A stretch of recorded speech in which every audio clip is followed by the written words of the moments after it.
Hello there, my name's Michael Laminato and you're listening to Off Track, the official podcast of Extreme E. On this week's episode, we sit down with Extreme E Impact correspondent Izy Rekiel. And joining me, it's my friend and yours, especially yours, James Baldwin. James, how you doing? Oh, it's so good to be here. So nice to continue this friendship. I know if you've listened to all of the Extreme E podcasts, you know this is how we start, and we seem so surprised, don't we, that it continues every episode for some reason. I don't know why they rejected the subline, a story of friendship, Extreme E Off Track, but maybe for the new year, for the new season, maybe we can repitch that and that can once again be the correct title of the show. Certainly worth a conversation. Now, before we get into talking about this chat, I just wanted to thank all of you who listened to our last episode with Christine GZ, an unbelievable chat that we really loved doing, that you seemed to have loved listening to as well. Incredible story. Absolutely nuts. And I'm happy to say that I will be joining Christine GZ this weekend, another event that she's doing, just to see if she's continuing to be ridiculously quick. I almost was willing to describe some of those stories as unbelievable because they are so outlandish. But all absolutely true, of course. I cast no aspersions on the good character of the good Christine GZ. Just a phenomenal story. You can go back and listen to that. And indeed, all of the previous podcasts, that's the nature of them, they exist forever. And a variety of them, all of them, in fact, are very good chats, including the one you have downloaded right this moment, this chat with the Impact correspondent for Extreme E, Izy Rekiel. You might recognise her from her social media presence, certainly, aboard the St Helena last year, all of last season, the boat that was taking Extreme E around, getting the show on the road, or on the high seas, I guess. Need to work on that analogy, don't I? She was on board for all of it to tell the story of course, the ship, the people on board who were making it work, and how Extreme E worked in that really, truly behind-the-scenes way, all the things you don't see race to race. And, of course, telling the story of climate change along the way. And what could possibly be better than three Australians sitting in the same trailer in muddy Dorset recording another episode of this brilliant podcast, Michael? Well, nothing. There is nothing. This is the peak episode. After this, there'll be no need to create any more podcasts in the world. Joe Rogan, please cease and desist. This is the end of podcasting. It was a great chat to hear that perspective of things. Certainly the idea of some of the things she saw. She's someone who was already very environmentally conscious, as you'll hear, but really being, for want of a better phrase, at the coalface. It's very pertinent, isn't it, to bring up coal in a story talking about climate change? To see it really happening firsthand in a way very few of us will ever have the opportunity to see, really moved her, and it was really emotionally affecting to hear a description of some of the things she encountered on her almost year-long journey. And it's one of the brilliant things about this podcast series, of course. There are drivers and team owners and those who are very much up front in the broadcast, but we get to talk to amazing people like Izy. I think, Michael, we should get into it. So here is our chat with Izy. Great pleasure to be joined by a different kind of character on Off Track this time. A character you've probably seen a lot online, maybe not so much in person, given a lot of that time spent on a boat. On a ship. Oh, on a ship. Sorry. I was going to say dangerous. Dangerous territory. Similar. It's Izy Rekiel, by the way. Isabella Rekiel, yes. Before we get into an argument. A ship is a boat. They can be the same. No, displacement's different. You gotta get it right, Michael. All right, guys. I made this mistake in my formative weeks on the ship. And basically the sailors told me that a ship can carry a boat, but a boat can't carry a ship, and that's the difference. That sounds more philosophical than legal, though. A boat can carry a ship, but only once, and then it sinks. Then it's no good. Well, Izy, it's great to have you on the podcast. And as Michael said, it's a totally different type of guest, which is a great thing for us because, of course, we've spoken to plenty of drivers and people involved in the championship, although we are on the ground in Dorset, which is very exciting. It is very cold, though, can I just say, and very muddy, which is good. You don't get a lot of mud on the boat, though, do you? So it's at least a different, sort of being on land, and now you're being on land and covered in mud, maybe just too extra for you. But from our point of view, it's just been so wonderful to see your journey on Instagram and all the socials. And look, if you are listening to this and you don't follow Izy on Instagram, what are you doing? Go and do that immediately because the story has been fantastic to see. Listen to the podcast first. Oh, yes. We could do it at the same time. time, I suppose. That's fine.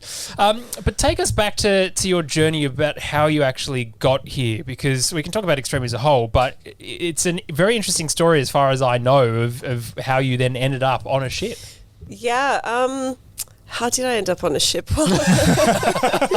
10 months and 2 weeks. So my background is DJing. I've been in the entertainment industry for about 12 years now, and I was DJing for Formula One and then Formula E. I did from the beginning. So that's how I kind of forged my relationship with Alejandro. And I guess about 3 years ago, I think it was after a Formula E race, we always had this lunch in Mexico City. It was an amazing restaurant called Contramar, if you ever get there. And Alejandro was telling me about this new project he had, and he's like, I want you to come with me, but I don't need a full-time DJ, so think of a role. And then that kind of, that sat with me, and we didn't really discuss it after that. And the pandemic came along and blew my career to smithereens overnight. And I was in Australia, where I'm originally from. I'm from Sydney. I found myself there. I went to go get my American visa because I had this dream of moving to New York, and the embassy's closed on the third day I was there. And it was nice for a couple of months. I was with my parents, but the reality started to set in. I'd never been so long without traveling, without working, and of course everybody was in a horrible situation. But then Extreme E kind of popped in my head, and I was still speaking to Alejandro every day, and he said, well, think of a role, think of something. And I used that time to come up with the role of impact correspondent. Finally managed to get out of Australia. I did my presentation. I flew to Monaco on the E1 launch, and I did my presentation. I had 5 minutes with Alejandro. So I had to cut down that 15-minute presentation to like 5 seconds. And then at the end, I just had this light bulb moment. I was like, and I want to do this and live on the ship. And he just looked at me. It was like, are you serious? I said, yeah, I want to live on the ship. I want to do this. I want to live on the ship. He's like, you got the job. I've been looking for someone to live on the ship or just to have that experience. And he said, if he didn't have the responsibility of family and, running 2 championships, then he would do it himself. So, yeah. And then the more I kind of thought about it, I was like, oh my God, what have I got myself into? But I thought, it's the best year to do it. Everyone's going to be in lockdown, and it's such an amazing adventure, and I'm going to be able to DJ as well. So it's not like I'm completely stepping away from that vocation. I still get to entertain and play music. So it was a perfect situation for me. When did the thought process arrive for you to live on a ship for? It's been about a year now, right? Or close to? Yeah, about 10 months, 2 weeks. 10 months, 2 weeks. 2 weeks. Oh, great. Okay, very good. Well, let's call that close to a year. A boat and a ship, they're very similar.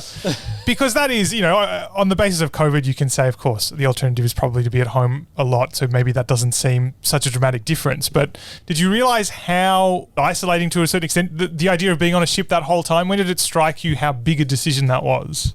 Surprisingly not, because the 12 years that I've been a DJ, I really have been traveling by myself all the time. And the only difference is here that I'm traveling, but I'm traveling on the same vessel rather than different airplanes. And everyone asks me, have you been lonely? And I'm like, no, actually, it's been really great. And have such a new appreciation for the environment and for our world, and it's opened my eyes up to, first of all, the shipping industry. 90% of our economy is moved by shipping, and we know nothing about the shipping industry, really. I jumped on YouTube before I went onto the ship to see what life is like at sea, and there really is nothing online. So I came in with zero expectations, maybe a little bit naive. My nickname on the ship is Inappropriate Izzy, because I made a few mistakes. There's a very clear hierarchy on the ship, and I'm not used to taking orders. But everyone was extremely welcoming. They knew my situation, and they were very, very nice. And the crew really became like family. The St Helena is an incredibly important part to this whole project. We spoke to Alejandro a couple of weeks ago around how he bought the ship, and how he thought his wife was going to kill him when she first saw it. I listened to the podcast. It was great. Yes, well, thank you, but also great for that story. And he sort of had this look on his face. It's like, no, I'm serious. She was going to kill me. Yes. Which was like, well, I saw the ship 2 years ago on the launch, and I just remember thinking, wow, Alejandro, you got balls, because this ship is falling apart. We had the launch, and you couldn't tell what was a red wine stain and what was the original color of the carpet. It was in quite a state. Well, but they've done amazing. Well, yes, it's come an incredibly long way, hasn't it? And it is vital to the whole series. One of the points, as he mentioned, was, got to try and rethink how we move the championship around the world, and in not using DHL or big planes, as he said, the as well. lifeline. Because if the ship doesn't get to the location, there's no race. Exactly right, because it carries all the cars and everything else. So could you tell us then, why is it, in your mind, the lifeline? What is the purpose of the ship? Let's say, using Jurassic Express for the example, coming out from the Island Express to here, what was the process and how did it all happen? Well, you have the loading that takes about 2-3 days, because we do use our own cranes, and St Helena is very special for that, because the history of the ship is she was servicing the island of St Helena. She was the lifeline for about 25 years. She has a very rich history, and the island of St Helena didn't have a proper port, so everything was being loaded and offloaded with the cranes and the barge, which is a very similar situation in Greenland. The port was not big enough for us there, so we had to simulate that same process. But she, I've been on the ship and I see how everything happens, and we really do transport everything, really everything. And the fact that she's able to do that is a huge feat, and not only lessens our carbon footprint, but name me another championship that does that. No one. Yeah. No one. Yeah. There's that giant ship racing championship we haven't talked about. Maybe that one, I don't know. And so we load everything on, and then we go out to sea. And because we don't have that pressure of going from A location to B location in a time limit, we are able to run on one engine, which is, of course, fuel efficient. And we only go, our highest speed is 10 knots, sometimes 16 knots, but that's really pushing the ship. And we don't need to. There's no need to go that fast. So it makes for a nice leisurely cruise. I don't know, I hate that word, cruise. We're not a cruise ship, a sail. There you go. Yeah. So what is, as well, the day-to-day goings-on on a ship for that period of time? Because I'm sure most people can't imagine being in one place for that amount of time, maybe for one of those long actual cruises, but even then they're very well designed to divert your attention. Here you are on the ship and the ship has a sole purpose. What is day-to-day life like? Well, I'm looking for content every day. I really try to produce content every day. And of course, when you've never lived on a ship before, it's very easy because everything is interesting, Yep. from the engine room to the bridge, to something mundane as how the toilet system works, because it's you don't have that in your apartment building. And ship life is quite regimented. All the officers, usually when we're out at sea, everybody's got 4-hour shifts and they're all rotating. I quite liked staying up, actually. I stayed up when we were at sea. I loved staying up with the officers at the bridge, from 12 to 4. I've never seen stars like that in my life. We saw, especially when we were going to Senegal, we saw so many shooting stars. And Greenland. We were there for about 2 months, and right at the end, we caught Aurora Borealis, which was, on my bucket list. And how amazing that I'm on this ship, and I got, I would have never thought that I would be watching Aurora Borealis on a ship in Greenland. Can I ask a mundane question, something that struck me? No question is mundane. I might test you on that one. What happens in terms of, because you're obviously traversing time zones and things like that, obviously different regions of the world. Does it only work in those 4-hour shifts permanently until you arrive somewhere? Like, how does time move when you're crossing time zones on a ship? We do. The time zones are the hardest, especially when we crossed from Lisbon to Greenland. We changed time zones 3 times in the space of 5 days. Right. So we change the time. We try to. So when you leave the port, you stay on the time of the port that you left, and then at some point the captain decides that you move to the time of the destination, just so that everybody can kind of adjust. But that was very hard because I'm usually up at about 7 a.m. I try and do a workout, and then we have meetings with Extreme at 9 a.m., which I can't attend all the time because of the internet issue, but I do try and be. Everybody on the ship is up at 6 a.m. So if I'm lying in till 7, they all think I'm sleeping. And there's always something to film. You know, when we were in the Atlantic, we had 4 days of absolutely amazing weather, even though we were told it was going to be quite rough, and we were completely surrounded by whales at one point, which was just the most amazing experience. Of course, when I whipped out my camera, they all went underneath. Yes. So I have zero footage to show for that. You're just going to have to take my word for it that it did happen. And usually I try and follow around one of the crew members. I really try and get them involved. You know, this whole world of social media, and that was a huge learning point for me too, is this whole world of social media is so foreign for them. You know, they're officers and they're very good at their job. They're professionals. The engineers that we have on board as well are world class. We have 7 engineers on board. This type of engine is very rare because it is 30 years old. So a lot of the ships these days, you just press a button and that's all you have to do. So especially for our younger engineers, the St Helena ship is great for them to learn. It's like, when you, for example, driving. I know when I had to learn driving, my father said, you need to learn a manual car so you know how everything works. It's the same as on the ship. You know, they're working with an actual engine rather than learning how to press a few buttons. And the stories that they tell me are amazing. I learned, that we produce our own water through reverse osmosis. And so it's every day there's content. And has it been, because obviously creating content, like exactly what we're doing now, and of course the excellent social media team that does content for Extreme E on the ground, what was it like trying to get those guys out of, which is their main focus, of course, getting the ship from one place to the other safely and on time as needed? Was it difficult? Was it interesting? I saw that you had a little poll, I think was it in Greenland, for the captain's social media handle? So actually where I was going with that story was that the whole world of social media is so foreign to them, and they were very apprehensive at first to be on camera. Everybody first thought I was a spy at the beginning. But I just want to tell their story because I am interested in your story.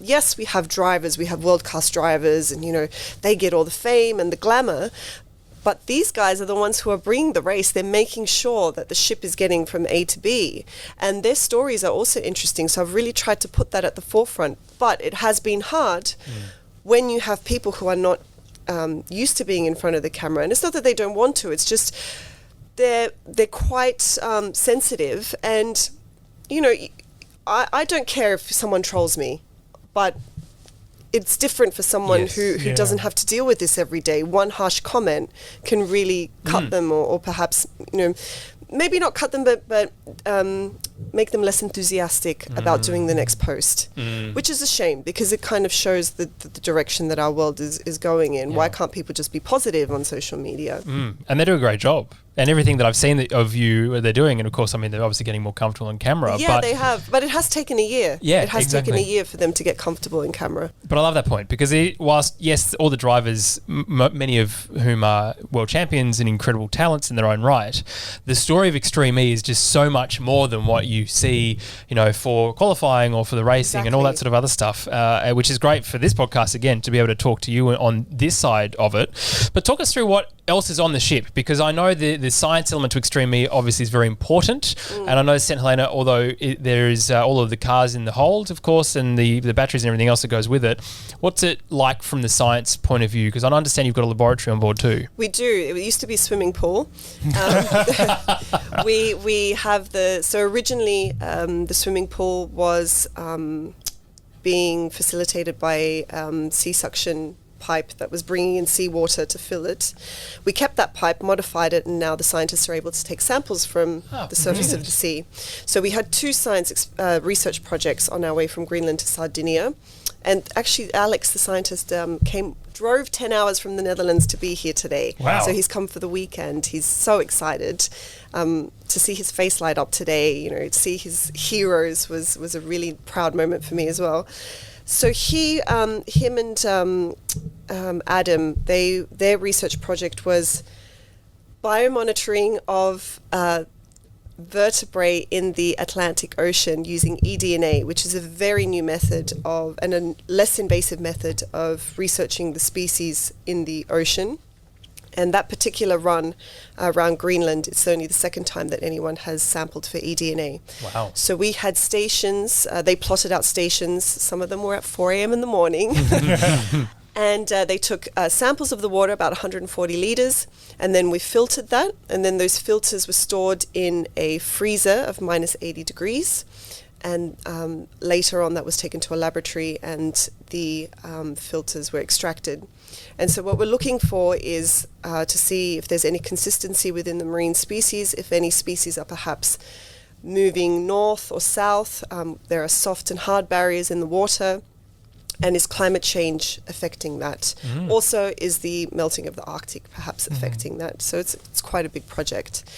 And the second research project we had, we were very lucky to have Professor Aulacino on.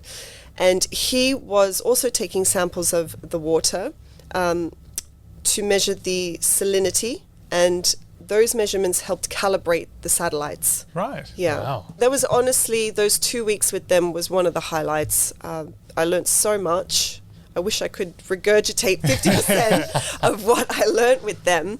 But it was amazing to have them. And I can't wait for Extreme to have more science projects on board, because that really is the essence. It's 50% of the essence of what we are about. Well, it's really interesting because that is, and we've tried to bring attention to it, of course, over the course of the podcast by incorporating chats with the scientific team of Extreme E. It is, as you said, part of the essence of the sport.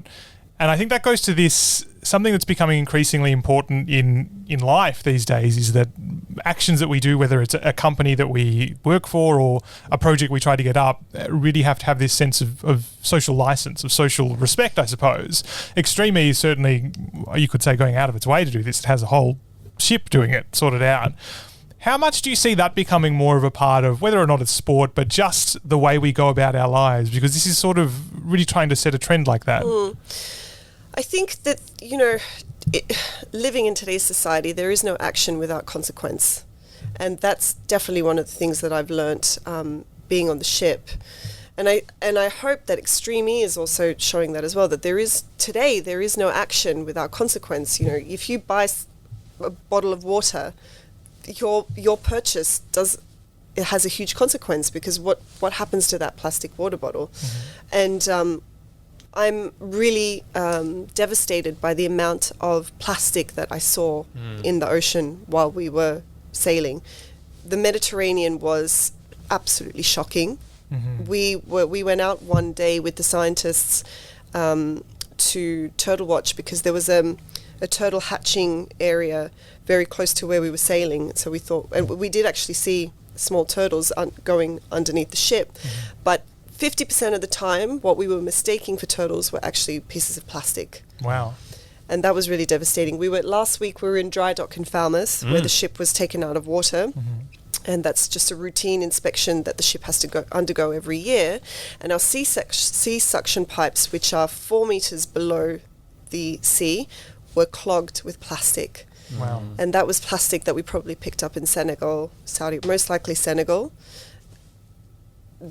It's been horrifying, really. And we all know that the problem is there, but I feel no one is really doing anything about it. And of course, what can we do as the consumer? The problem does lie within government policy and the corporations who are still producing their product through plastic. But that's definitely one of the biggest takeaways that I've taken, is there is no action without consequence. And unfortunately, it's a detrimental consequence in today's society.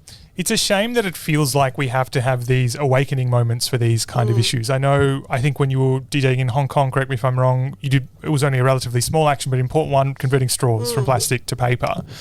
Presumably, though, that had to be a discussion. I don't know if it that even was an That was argument. a 3-month discussion. That was a 3-month lobby by me to the owner of the club. And he saw the problem, but he said, but this straw is, I think, 0.5 cents per straw more than a plastic straw. And for a club, it's maybe a big margin. But then it's not just about changing the straw, it's about changing the habits. So you have the people who work in the clubs giving out the straw. For them, it's a reflex. You know, when they make a drink, they put in a straw, regardless of what kind of drink it is, whether it actually requires a straw. It's a reflex for them. So it was 3 months lobbying to change that, and then it was another 2 months trying to change the habits of the staff there. And that really opened my eyes to how accustomed we've become to these, you know, single-use plastics, and they've really just become ingrained in our life. It's a reflex for most people. So what is it that and this is, I guess, the big question. If we had the answer to this, probably we could cease this podcast, Yes. you know, and cease the program. Thanks for coming. Yeah. Thanks, Seb. That's the end of the show. Yeah. But what can we do to try and activate that part of people's minds to see the world in that way? Because I think you're right, accustomed is a really great way to describe it. We're accustomed not to see these issues because whether it's convenience or economics means that we don't see the environmental aspect and somehow devalue the environmental aspect as being less valuable than those other things.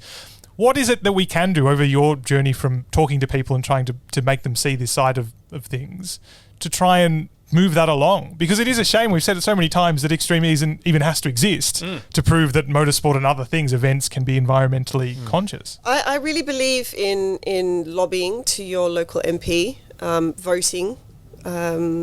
Twitter is great, just to fire on to your politician, because they do look and they do respond to that. And at the end of the day, they are there to serve us. And I think, you know, protests are great, but unfortunately protests are getting a little bit of a bad reputation, especially with the pandemic around.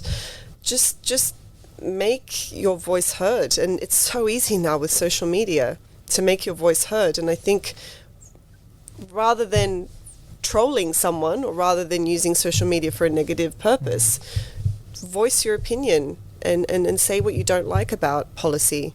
I do believe in that. For people who are frustrated, I suppose, you know, people who look at this issue, and I know I felt it over the course of talking to people through this podcast series, that the issue seems huge and seems like an individual, there's only so much you can do. You can change your own habits, but you know, similar to the pandemic almost, you can take precautions yourself, but if people around you don't take similar precautions, I feel like that has somehow been hammered home to a lot of people, that we need to work as a community. I think, you know, everybody lives in a community, everybody lives in some kind of area and participate in activities. And if the activity doesn't exist, create the activity. I strongly believe in the ripple effect. In Senegal, one of our legacy programs was working with a great guy called Stefan, who created an organization called EcoZone. And they went into La Croze, to the area that we raced, and targeted a few areas, for example, farming. So he's working with 15 farmers there to help them switch to organic farming rather than relying on pesticides, and then educating the school there about plastic consumption and how, you know, throwing plastic on the floor doesn't make the area look great, apart from the health and environmental effects from it, but they're suffering right now from a decrease in tourism, and they actually don't see the connection between rubbish and tourism, which there is a connection there. If you're going to go to a beach and it's filled with plastic, you're not going to go to that same beach again. Yeah. And he's a great example of a community having a ripple effect, because he said the communities around La Croze are starting to see what they're doing and getting interested. Maybe they're not changing at the moment, but they are asking, hey, what's happening? You know, what are you doing? And for me already, that is change. Absolutely right. And I'm curious to think now, to bring it back, I suppose, to Extreme E, we've been to 5 locations in 2021, 5 pretty different locations. Some of the issues are ones that you've already touched on, having seen in the journey. Plastic was a big one, I think, from Senegal. But of the issues you've seen over the course of those 5 races in particular, which do you think has been most impactful and perhaps most pressing? Oh. You can say all of them. I'm going to say 2. Definitely the plastic. Plastic. I've had a really hate relationship with plastic, and I really try to get my friends, you know, to, I mean, as basic as it sounds, but, you know, get a reusable water bottle. Shop, you know, bring your shopping bag to the supermarket. But the Greenland was really devastating. I knew what we were going into, but not to that extent. We were very lucky to go up to Ilulissat, which is in the north, with the ship. It's where the icebergs calve off, and the majority of them break away and go into the Labrador Sea, and then down to the Atlantic. And I cried. It was I don't even know how to explain it, but you felt it was 25 degrees when we went to Nook. And it was, when I Google searched on what the highest temperature in summer in Greenland is, it said 10 degrees. It was 25 degrees when we got there. If that already doesn't hit home that there is a problem, what does? And then, you see these icebergs that when we were going up to Greenland, we had to have ice charts sent to us that change every day. And even the ice pilot said, we've never had icebergs come down this far in June. That was really devastating. So yeah, well, probably those two. I can hear it in your voice. Yeah, I can see it. I mean, it's emotional, and it's really frustrating because we can't bring everyone to Greenland. No, of course. Yes. So what do we do if the images are not enough? If the scientific data isn't enough? What is going to show people or help them change their minds about climate change? Yeah, well, and it's hard. Honestly, it is hard to do for suburban Sydney, for example, where you're from, and trying Australia, to explain, don't even get me started. trying to explain it to people. Look, it's difficult, absolutely, and yes, Australia is hard. And as 3 Australians sitting in the room, it is hard to sometimes do that as well. But to your question, Australia. Okay, everybody from a global scale sees Australia. Okay, Scott Morrison, definitely not the climate pin-up girl, but. What I know about Australia is that there are so many local initiatives happening. Yeah. The people are really like, stuff you, we're going to do something about it. And I think that's really inspiring. And that's what we see is now people have lost faith in government and they're taking it upon themselves. But we need to really, and that's what I love about Extreme E, is that we're really giving a voice to these small local initiatives in every location that we go to. I mean, even for example, here in Dorset, the Explorer Lounge, I don't know if you saw this big barbecue. And I was speaking to the owner, and they're completely self-sufficient, so they're not taking any electricity. They're running completely on this coconut shell byproduct. So they're burning that coconut shell, which has been pressed. It creates less smoke and it burns longer. Wow. Yeah, and then all the vegetables that they're using are from 40 farmers in. They have a collective in Cornwall. They're all organic. These are the small initiatives that we need to give voice to and support as well. Yeah, and I think honestly the momentum is there, and as you said, from like the smaller groups and even at a state level in Australia, there's a big change to want to be doing that. So from the global perspective, we're not all that bad, guys. Yes. We are doing something, we promise. But let's talk a little bit more about Extreme E though, because as you mentioned, obviously it's the vehicle for change, to use that pun like I think I've done in every podcast. Being on the ground here is great in the UK, of course, and I know next year the going to those different venues in South Africa and South America, hopefully as well, is going to be a wonderful thing too. But being in the UK, which wasn't originally a destination, how are you seeing what you're doing as an impact correspondent being translated onto the ground? Because this is kind of the target audience, isn't it, for what your role is? Well, we've had a lot of interest. The ship is in Poole, and we had a lot of interest from the local community. I did a lot of interviews with BBC Solent. Even just walking around Poole, I walk around with my St Helena jacket, and people stop you and they ask you why you're here, and then we say we're here to highlight climate change. They're like, oh, but what climate issues do we have here? And it's like, well, actually, and then I'll tell them, and also the Jurassic Coast is facing threat because of rapid sea level rise and erosion, and I didn't know that until a few days ago. I thought, okay, we just called it Jurassic Coast because we're close to it, and obviously it has that huge history and contribution to science, but it is also under threat. So yeah, I think we and 2 days ago we had the FIA Girls on Track come down. That for me was a great event because we had these young girls who knew way more about motorsport than I did, working in motorsport.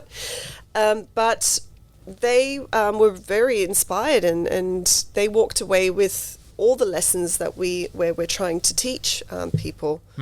And of course, and that's a great way to bring it back to this, while sustainability and the climate change awareness is one of the big parts of Extreme E, of course, the diversity element is still incredibly important. Yeah, it was great seeing that initiative here and being able to see that. I know they've done an amazing work all over the place with different motorsports as well. But from your point of view, when it came to Extreme E and coming out of the world of Formula 1 and Formula E, how important was it for you personally looking at this spread of drivers and knowing that 50% of them are going to be women? I think it's great. I mean, think of all, not even inspiring for young women, but what is it teaching little boys? It's teaching little boys that the girl sitting next to you in the classroom has equal opportunity as you do. And, you know, they might not realize it now, because who talks about gender issues when you're in grade 3? But it is all, you know, it stems from society, and it's definitely reflected on the cultural and sporting events around you. And if you have a sporting event where women are treated equally from the green light, that just shapes your values and your morals. So I think Extreme E has a bigger impact than it maybe realizes on both boys and girls. On that note, I think that's sort of the interesting part of using motorsport as a vehicle for a whole bunch of different lessons, whether it be environmental impacts, diversity, whatever it may be. How have you seen, and this is part of your journey as well, ultimately, the ship was not like you're a professional person who goes on a ship every year and does this. It was a new experience for you. But how have you seen the messages that Extreme E is trying to get across impacted by the fact that sport, which is, for want of a better phrase, an activity for common folk, for everybody, everyone can partake? How has that changed the way people are receiving messages they may not ordinarily interact with? I think it's been really interesting from the scientist's point of view, because they are talking to people they don't ordinarily speak to as well. Just look at COP26. Everybody knows the data, and, you know, every day we had great panelists talking, scientists and people from corporations who think they're making change, but it's total greenwashing. And sport is just another great angle. It's the best angle, I think, really. It's coming from entertainment attack, you know. Hey, here's this sport and look at all these jumps. And I mean, for TV, I think this Extreme E looks amazing.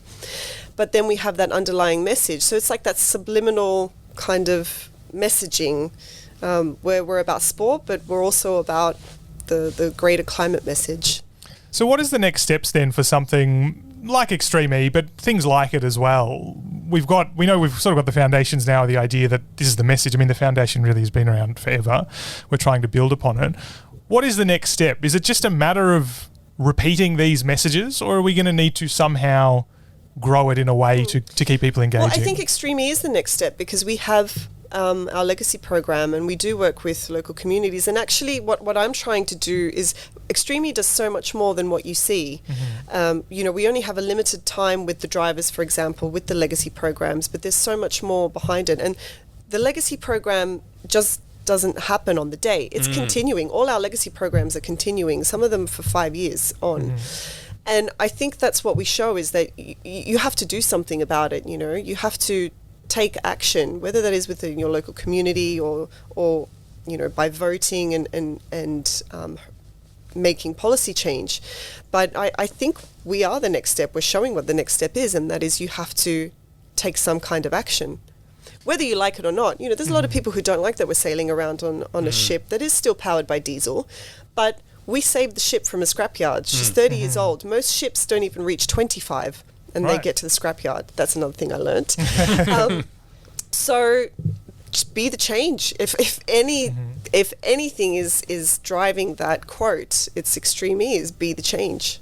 It's a question we've asked certainly the scientists over the course of this podcast, and it's easy. You know, a lot of the stuff we talked about, of course, it's incredibly serious. That goes without saying, but a lot of it does make you feel a little bit heavy, I guess, you know, when you think about the sheer amount of plastic, whether the fact that a coastline most people don't even consider as being threatened is being threatened.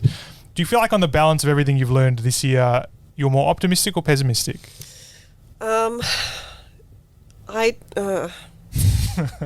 After every race, I have this period of like 2-3 days where I'm like, wow, the world is so screwed. And but it takes a few days, to kind of sit with the information, and you realize that, wow, so many people love what you're doing. You have to be that positive message of hope, because at the end of the day, that's all we have. You have to be positive and you have to be hopeful. And there are so many people out there who are doing good. You can't just write them off because, the Arctic is melting and we have plastic everywhere, and unfortunately corporations are still spilling oil into the ocean. But there are so many people out there who are living their truth every day, and they're making the change in their own community. And I think that's what we have to shine the light on and focus on. I think I forget the phrase exactly, or even if it even is a phrase, maybe it's not. It's better to be a hypocrite than a jackass. Do you know this phrase? Like, better to try and be imperfect. Yeah. And I think that's something that maybe is increasingly, I'm glad that I think that is not being forgotten in this debate, because it's becoming so much more mainstream. But it feels like only a couple of years ago, you had to be pure or you weren't committed. And really that was the viewpoint from those who were against committed climate action. It was that if you're not being pure, then what is the point? And I feel like expressing it through motorsport, an industry that is traditionally, and most often is, it's burning carbon fuels, it is regressive if you like, the idea that you can show that motorsport can be positive, can exist in a carbon neutral future, is really important to combating that argument, which is, I think, an interesting part of the entire project that we're doing. Yeah, I think you're absolutely right. I think both of you are absolutely right. And Izy, thank you for doing what you're doing. It's great to chat with you as one of the faces of Extreme E as well. And I think your passion is shared, well, I know after meeting so many of the people who work in Extreme E over the last couple of days, the energy and passion is all the way from the top in Alejandro all the way to the lower people who just graduated from university, perhaps. Yeah, we really do have a good team. It's everybody is, and you can't go through this unless you're passionate and committed. It's not for someone who's cynical. No. You really have to be positive. And listen, I have many days where I'm like, oh my God, this is just, what am I doing this for, But you just got to go forth and live your truth. Love that. That's a great message to end on. Izy, thank you so much. Thank you so much, guys. If you want to check out Izy's stuff, and you should, as I said, what are you doing if you're not? Go and follow her on Instagram. As a starting point, we will drop a link in the description below to go and follow her. All the best with the remaining time on the ship, however long that might 3 be. 3 days. Just very exciting for you. Well, you'll be off the ship. By the time this comes out and you're listening to it in a retrospect, you'll be off the ship. I'll be off the ship. So to future you, enjoy that. And thank you so much for being here. Thank you so much for your time.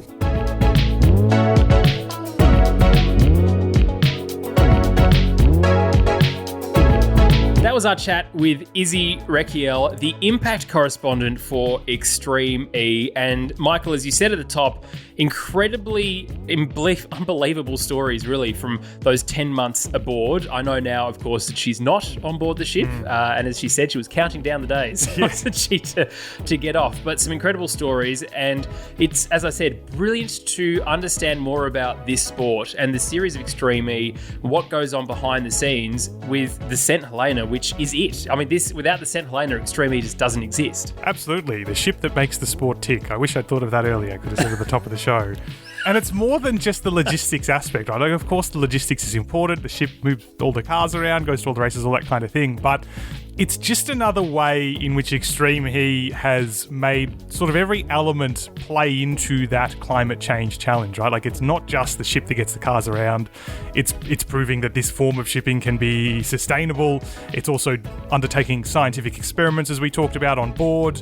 And it is also seeing firsthand the effects of climate change, the effects of poor human behaviour with regard to the plastic in the sea and all that kind of thing, as she spoke about.